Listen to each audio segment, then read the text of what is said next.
Hey there, everyone. This is Charlotte Pierce. I'm a producer of the Peeragogy in Action podcast. So that's where you are. And we have a busy ACMI studio, Arlington Community Media. We're here with we're creating, this is our first Peeragogy Accelerator. So we're hoping to take our concepts and help businesses and enterprises and organizations improve their systems and their operation, and vice versa. So their experiences will help ours. But this is our 8th episode of the Peeragogy in Action podcast. And if you're not familiar with the word or the term of peeragogy, you're not alone. It comes off the term pedagogy, but with peers in place of the teacher. So we teach each other and we collaborate and we share life experiences and learned knowledge and all those sorts of things. So we aim to, with our handbook that we produce every few years, build the no longer missing guide to everything relevant to successful peer learning and peer production. So there are tech tools that you can become familiar with that will help you do that. And there's also just some best practices that we've kind of figured out as over the 10 years we've been doing this project, the Peeragogy Project. So the Peeragogy in Action podcast, as I said, this is our 8th episode. We aim to provide an interactive space where participants and audience can explore the philosophies, concepts, contributors, and practical applications of peeragogy. We try to keep the discussions informal and free-flowing, so we have some basic guidelines for what we're going to be talking about in the next half hour, but we'll probably have some surprises and some off-the-cuff statements too, or observations. We live stream via video to the Peeragogy channels on YouTube, LinkedIn, and Facebook. And we ask you to please consider subscribing on your favorite podcast app. We're on all the major ones. And more details on where to find the podcast can be found at piercepress.com/podcasts. Peeragogy.org is our, Lisa, do you want to put the website up? Lisa MacDonald is one of our tech directors back there running things. So we'd love to have you jump on and participate. We're live right now, so you can go to one of our YouTube channels and ask us anything, basically. So I would like to welcome let me put the visuals up. If you're listening on the audio, you won't see which we'll try and remember that not everyone is on a video, but one of my favorite places in the world is the Arlington Community Media Studio. It's been a big part of my life for the last almost 20 years. And I'd like to introduce the people I have met there. Jeff Monroe, you want to, whoops, my mouse is a little too eager. Sure. Yeah. Hi, Charlotte. Thanks for having me on. We are definitely excited to be here with you. And we go way back, Charlotte, because it's like going in the Wayback Machine, thinking about how far long ago it was that we met.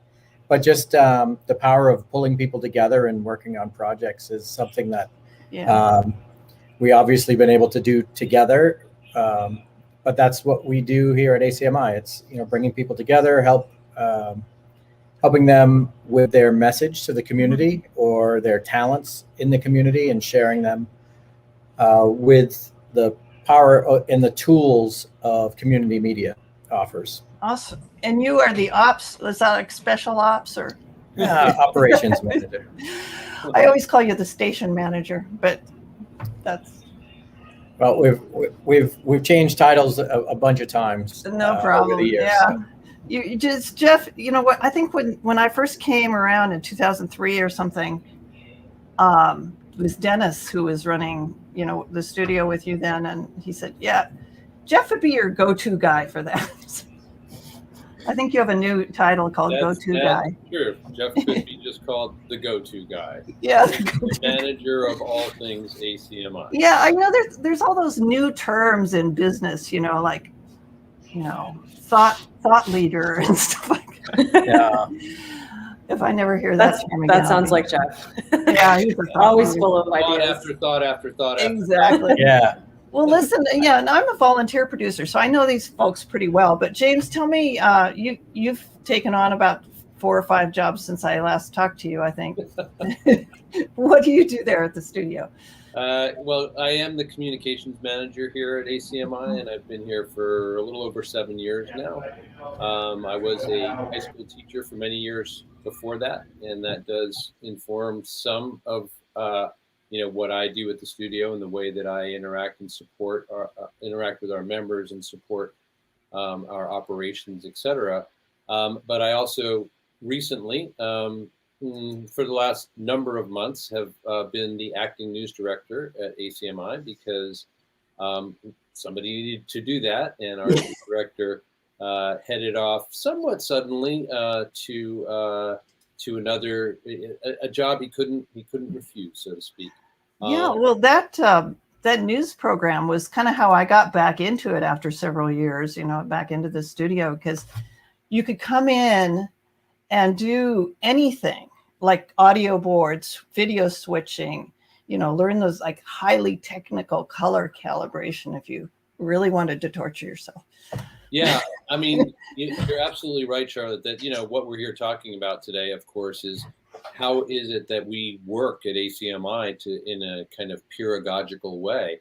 And our news team, our newscast as the kind of centerpiece for our news team is a fantastic kind of representation of how we do things. Because as you said, basically we put out the word as often and as loudly as we can that anybody from the community who feels like they want to learn either about journalism, about television production, about some combination of those two things, are welcome to come in and just begin by observing and then quickly get their hands on the equipment and start to contribute to the filming of the newscast, the making of the news stories each week, etc.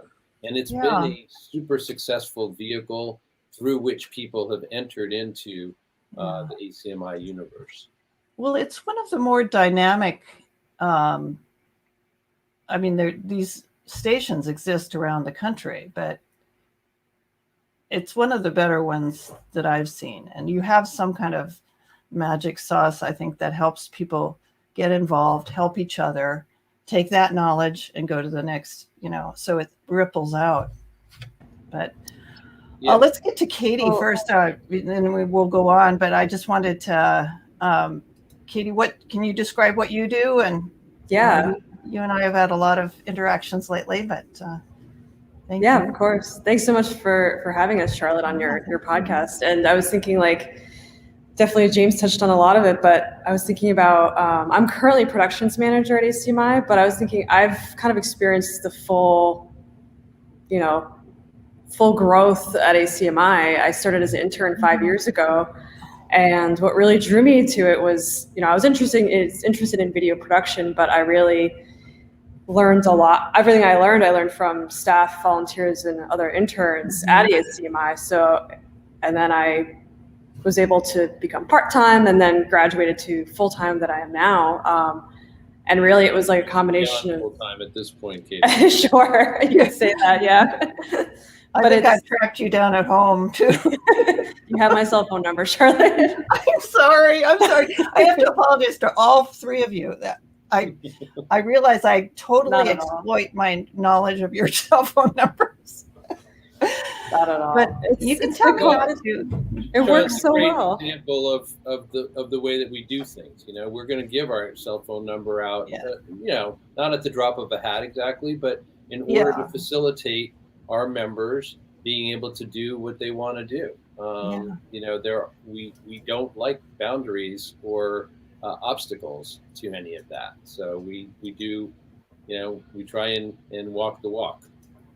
Yeah, no, I get it. And it comes through. I mean, there's no way to force people to come and do something like that. It's really hard work. It's a lot of technical stuff that you have to learn to produce a program on of any kind of quality. And, it has to be kind of an attraction, I think. It's fun. Like it's fun. And I think one of the things that really kept me around is the culture, and everyone's is friendly and it's very hands-on, right? That's how like we teach, that's how we learn, and we all learn together, right? Like we're constantly like, Charlotte, like you and I are meeting, we're, talking with Jeff, and we're just like sharing ideas and spreading knowledge, and it's just how we. And what I think is interesting is that you all are paid staff. I'm a volunteer. But everybody's, everybody's kind of into that culture of sharing and spreading the knowledge around. It keeps you coming back, I think.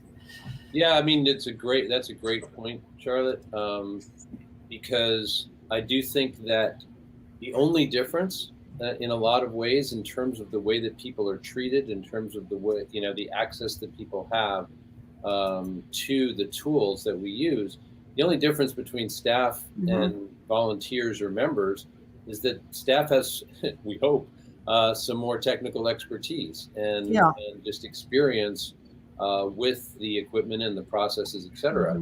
But other than that, we seek, and I think fairly successfully create an environment in which members feel like they are respected right away. They don't have to know everything right away. But Katie mentioning her own trajectory at ACMI is a great one, because Katie is just who we would hope for in a volunteer, a member, or a staff person, because it's not that she knew a lot when she came in. It's just that she was open to so much learning. And it didn't matter in what area. And so she turned out to be the person that she is now, who is called in, in all manner of ways to help us out in so many different ways, all of which she has learned on the job. And if she had been an unpaid member willing to spend that much time, she'd have learned just as much too.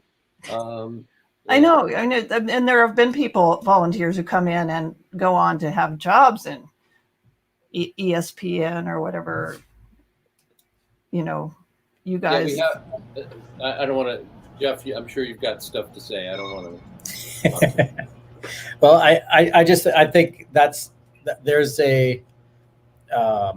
there's definitely been a lot of success stories with people that have come in at the volunteer level. And the way I think ACMI really does a good job is modeling the workflow. So if there's a program like the Steve Katzo show that is above and beyond what any other community media program has ever been, there could be 25 to 30 volunteers on that show, and it ran for 10 years. There were so many people that got their start or got their introduction to community media by sitting in the audience, and then they learned that, I could run a camera. Yeah. And then they learned that, and everybody would see the different opportunities that were being modeled for them by other volunteers. And for the staff, I think what's great about, Katie is observing the people in the room and saying, we could add this element to this program. Let's just educate this volunteer in that task. Yeah. Let them get up and running, and that's how we've grown. Eventually, what happens is those people that have walked the walk and been in the volunteerism workflow here at ACMI, we often would say, do you have an idea? Maybe you have a program. So we have our own incubator program, prior to COVID, where we were getting together with folks regularly on, every week. And the producer of the program was rotating. So people would pitch a program idea, and the rest of the group that was there that night was just backing up and supporting that one person's program. I noticed that, and I think that's kind of what keeps you coming back and, you know, like craving more interaction, is because you get those rewarding experiences. Right. You know, that's great. I had flashed up the mission statement, which I think might be a good thing to read now. I realize that not everybody might be real familiar with community media, but you can learn a lot at acmi.tv. And Katie, you want to read this? Yeah, sure. I'm happy to. This is ACMI's mission statement. Arlington Community Media. Oops. Sorry. I think I need to read that. Yeah, here it is again. Our mission statement. I don't have it by memory, but it is: Arlington Community Media is dedicated to providing an electronic forum for the free exchange of information and ideas, which reflect the talents, skills, interests, concerns, and diversity of the Arlington community. Right. And I think that's what you take a look at this next one. You want to pull that up side by side. Here we go. This is really what it is. I was talking to James about it. There's so many different cultures and ethnicities and everything represented in this picture. And it was a totally random day at the studio, you know. Right. I was saying to Charlotte, it's not like one of those college catalogs where the, arranged things. No, this is just, as you said, what was taken on that day. Yeah. I did want to say, Charlotte, that for people who aren't familiar with community media, which isn't even present in much of the United States, very high density here in Massachusetts of community media stations, but I think there are vast swaths of the country that know nothing about this. Anyway, it says in our mission statement that we are dedicated to these things. And what allows us, and that truly is the right word, we are all dedicated to what it is that we do. But what allows us to do so, and that needs to be acknowledged, is the fact that we are not having to spend time fundraising, seeking sponsorship, or at least not at this time have we had to, because we are funded effectively and to great benefit to our community, but nonetheless reluctantly by them, by the cable companies. And so we happen to have here in Arlington 3 cable companies operating, RCN, Comcast, and Verizon. And we, they have to get licenses from the town, negotiate those licenses that last for 5 or 10 years. And the town, because they value their local community media stations, will extract a commitment from the cable companies to set aside some portion of their gargantuan profits for the operations of an ACMI. So the fact go ahead. Oh, just the shifting sands of political kind of put it, let me put myself back on there.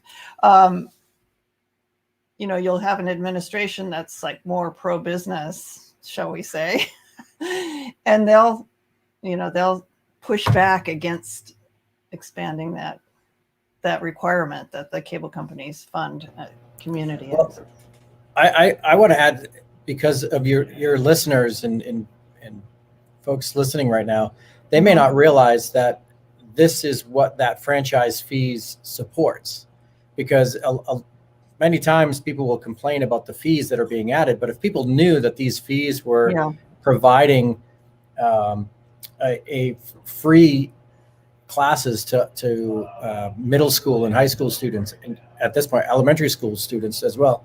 So we don't charge students for our resources and services. We have a spectacular youth program that covers sports, performing arts. There's a podcast, and so there's all of these programs that we're doing with youth that is free to the parents and the children. They're getting an amazing introduction to the media world. And often media literacy is something that you've always talked about. This absolutely is a critical life skill for kids. Right. So that to me was something I really was hoping that we could amplify the fact that hey, there are franchise fees that are charged to the subscribers, but please know that it's going to great use, and that there are places like ACMI that are building new studios. I'm actually in a space right now where we're rebuilding a satellite studio inside the high school at Arlington High School, at no charge to the high school. So this is something that we're providing this resource and service, and it's exciting. It really is a fun thing for young people to learn. And you have kids coming back after they graduate and go into careers and everything like that. I know you do, yeah. The success stories are fantastic.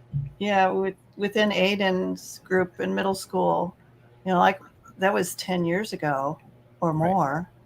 No, it was like. And some of those students that stuck with it throughout high school and in college, they would call me and say, freshman year in college, I was the teacher's aide assisting because I could fax out of all, test out of all of the technology and engineering classes. I mean, one of those kids helped me re-engineer Studio A when we upgraded to HD, and he's now touring the country with Major League Baseball. So I mean, it's just exciting to see the success. I just remember him going out of the studio with his big tripod and super VHS camera just to do something on the weekend. It's like there's like a pack mule walking out. Yeah. And Katie, I was going to ask you on the next slide that we have here. We'd like to pull some things out, some real practical things that you guys do. I know we've talked about some of them, but what are like the top 3 things that you do to attract people, keep them coming, and help them produce quality programming? Yeah, definitely. I think the first one for me is just our staff culture. Right? Like whenever we do a new hire for the studio, we have to make sure they're a culture fit. And that culture is like, we're warm, we're welcoming, we're friendly. We can talk to people of all ages and all types, and we're all inclusive. We include everyone in what we're doing. And that staff culture then transfers into how we interact with our members, our volunteers, our youths, and that we're always just including people and stuff, and we're like, hey, come on in. Like, oh, we're filming the news right now. Like, do you want to pop in and watch? I've personally experienced that statement. Come on in. Yeah. So and it just helps people. If people are interested, it kind of helps just to get them started, right? Someone might be nervous. Someone might not even know they're interested, right? That's kind of Jeff's always really good about that. Just kind of like all those thoughts and ideas that he shares with people. Someone realizes, I'm interested in this. Like, I want to grab a camera and film something, right? You might not even know that you're interested in something. And how do you, it seems like the one-on-one help, I know I've never had a trouble getting an answer to something. Probably, I would like more one-on-one help than I deserve. But, how do you draw the line, and it just kind of balance it out in your work environment, Yeah. We certainly don't give our cell phone numbers out to everyone. But it's always very difficult because we develop personal relationships with our members and stuff. But the thing that really helps, I think, is that we do give our members one-on-one attention, and they're able to schedule meetings with us. A lot of times I'm teaching camera one-on-one, or we're helping people with Premiere, one of our software packages, one-on-one, and people, kind of learn best that way. We found, or it really keeps them coming back. Yeah, if you're really interested in gardening and you want to do a thing about pandemic gardening, then that passion, it follows through momentum. Yeah. We have about 5 more minutes, but go ahead, James. Yeah. Sorry, I just wanted to throw in that you had mentioned before, Charlotte, as you have in the past in conversations with all of us, special sauce. What's the special sauce, right? And I think that Katie just touched on it. Jeff has touched on it as well. I think the special sauce at ACMI, to the extent there is one, is the way that we strike a certain kind of balance. And what Katie was just saying now about we're always available, right? We always want to say yes, even when we have other work to do. And so we have to figure out the balance between getting the work that we need done as staff members done, but also being available all the time to our members, constantly saying yes. That's one of the balances we have to strike. The other one, I think, in some ways, even more fundamental to what we do, is you have to create an environment in which people feel comfortable making mistakes while at the same time aiming towards high quality programming. Yeah. So people have to know that they're allowed and it's going to be okay if they try something and it doesn't work, or it takes them a while to figure out how to operate some of the equipment we use, etc. At the same time, we take great pride in the content that we produce, and we don't want anybody to think otherwise if they are going to be involved in that enterprise. That's a tough balance to strike a lot of the time. Well, that brings me to the third topic that we were going to talk about, which all three of these topics we've been covering all the way along, but we've learned a lot from you, and hopefully, I think with Peeragogy, the patterns that we have identified that work in our years of kind of, we didn't invent Peeragogy. We just kind of dig it out from under rocks and in studios and things like that. But the patterns that what turned me on about doing this podcast was that, so many of the things that I've encountered in studying Peeragogy, I see at the studio. I see those things. Yeah. So that's cool. That's really cool. And I'd like to add something that the more I've been learning about Peeragogy and people learning from each other, and sometimes just naming something, like giving a process a name, allows us to repeat it often. And Katie was a big leader in building these partners, or community partners, where it might be the Council on Aging, it might be some other nonprofits in the community, where we just make an effort to reach out to them. And it might not be us personally, the staff. It might be interns that are interning with ACMI. It might be a member that's looking to get more experience hosting a program or wanting to just practice doing production. So the community benefits, the nonprofit organizations, I like to say we create the win-win-win scenarios whenever possible. And the place where the winning across the board happens is these nonprofit organizations are coming to us to learn the resources. So how to use a camera, how to use an editing system, what to do when it's... Our warden at our church wants to do a hybrid service, Exactly. Yeah.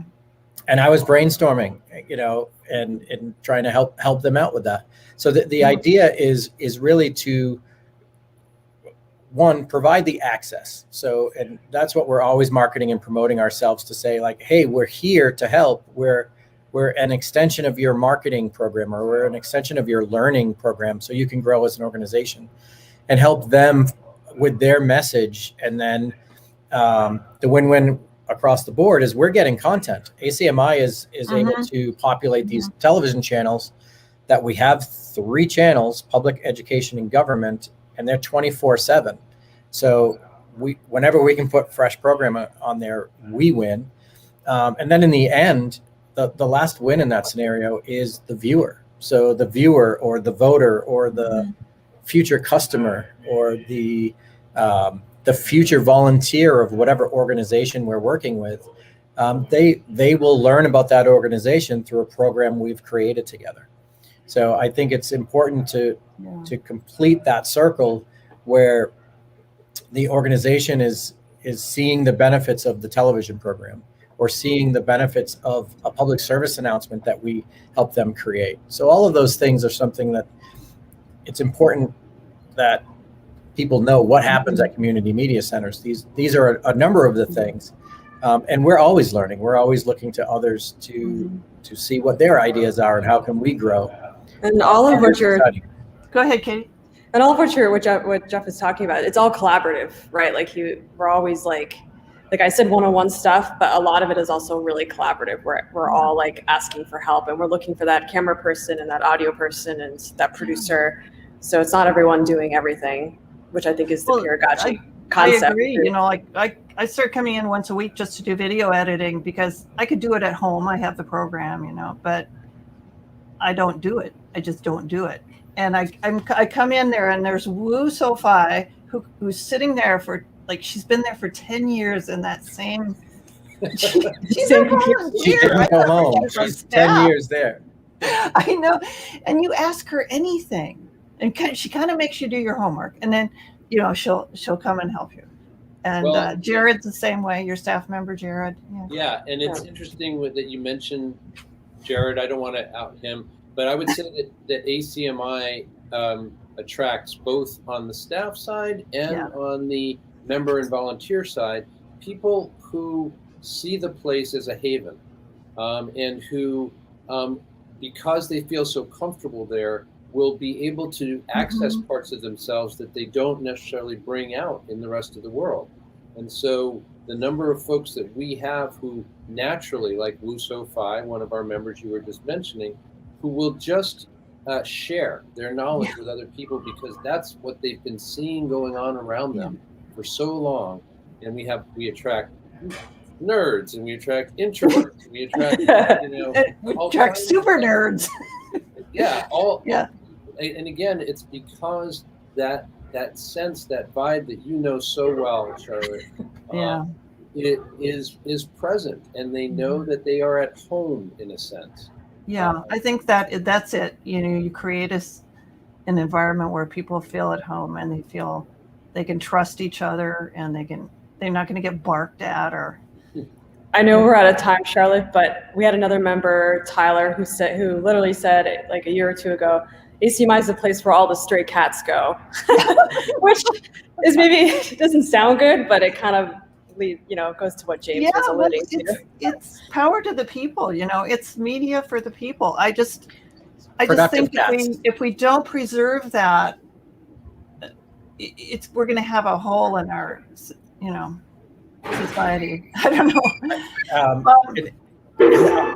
That's a really big thing for I was thinking the artists and the amount of talent that is often overlooked. They might play in an event that is a private event or a public event that people don't get to go to, when it's covered by community media and it's preserved, and then you can share that now for years to come, and it becomes like a special. And so I can take the program and share it to somewhere else in the country, right? Right. Distribution is huge. A lot of people think that they create, I don't need my show on cable access. It's a great place for you to start. You can always distribute it elsewhere, but starting in that community media center is a great place to start. And it's usually a place where you feel good making things and working with other very talented people.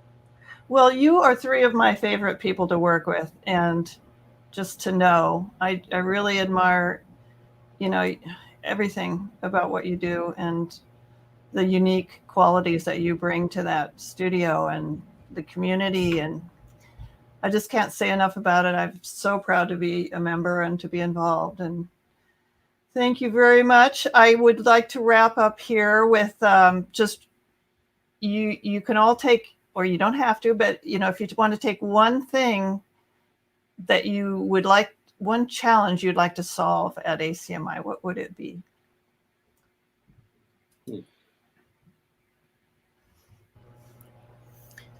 I would say, I would basically say just more time in the day, because we're always trying to cut ourselves in multiple pieces to satisfy more people. So, I mean, if I'm always trying to find a way to allow people to learn so that they can take on that momentum and do it on their own. So that's why we're a teaching facility, so that people can do it on their own without needing us to do it with them or for them. So that's it. More time in the day to teach more people how to Okay, do we'll see what we can do about that. Toss it over to Clones, James. yeah. Okay. James, Well, you have a. You just joked. You just said the thing I was going to add on to what Jeff was saying. He is my nominee, and I say this not with as much irony as one might think. He would be my nominee for person to be cloned in my life, because we really do need him in more than one place a lot of the time. But I think he never gets rattled. He never gets angry. Like, yeah, there's very little of that. Those tough emotions to have to deal with. Yeah, anger, irritation, impatience, all those things that I don't know how we banish those at the door, but I think all of us may be having a lousy day as staff people when we come in the door or something, and somehow it doesn't get in at ACMI. We get to. I guess I'll just have to keep coming back and trying to distill it out. Katie, do you have a challenge or something you'd like to solve? And gosh, put it out to the Peeragogy world. Yeah, I mean, I was agreeing with Jeff. Like time, I just want to learn and do everything, and I guess I wish we could all share brains and just be this one big conglomerate, which I guess is the idea, but. Well, that's kind of what Peeragogy is, It's like we do a lot of editing on our manuscript for the Peeragogy handbook. Just like we trust each other. So, I'll go in and change something. I don't have to ask anyone. The idea is that it'll be better for the change, otherwise don't do it, but it's, we call it hive editing, and it's really exciting, when you see these little ants going around the screen. And but yeah, no, I agree. The hive mind is if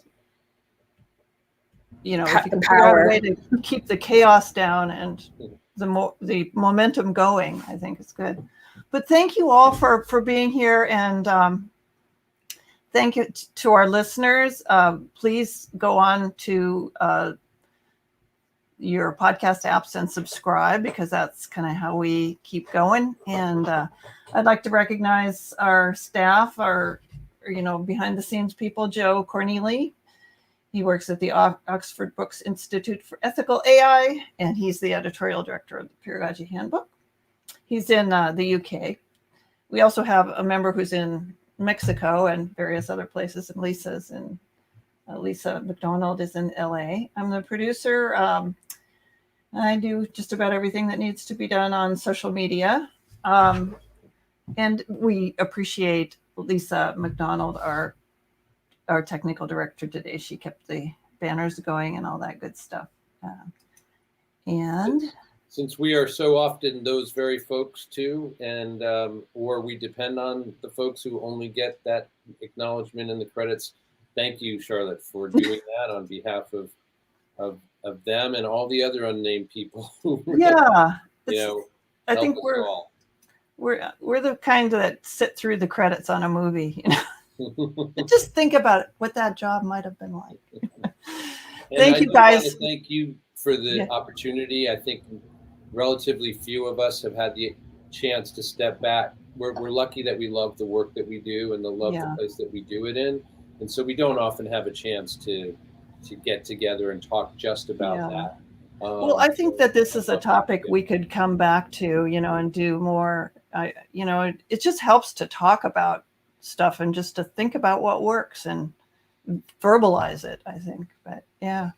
So thank you all so much. I'll end the broadcast, and please put out the good word and encourage people to listen.